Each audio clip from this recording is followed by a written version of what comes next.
Hair and listen দুটোর অর্থই তো শোনা। তাহলে আমরা কোনটা কখন ব্যবহার করব চলুন জেনে নেই এই ভিডিওর মাধ্যমে। আমরা ঠিক তখনই হেয়ার ব্যবহার করব যখন আমাদের কানে অটোমেটিক কোনো কিছু শোনা যায়।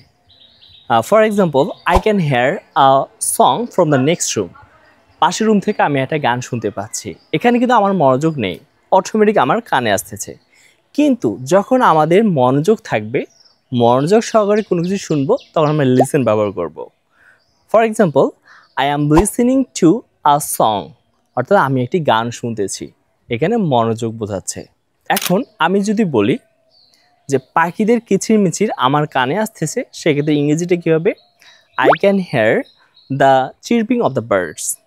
কিন্তু আমি যদি এখন বলি পাখিদের কিচিরমিচির আমি শুনতেছি, অর্থাৎ আমার শুনতে ভালো লাগে, আমার এখানে মনোযোগ আছে, সেক্ষেত্রে ইংরেজিটা কী হবে?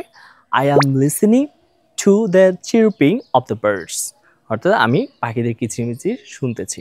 লিসেনটি বুঝে থাকলে অবশ্যই কমেন্টস করে জানিয়ে দিবেন। আল্লাহ হাফেজ।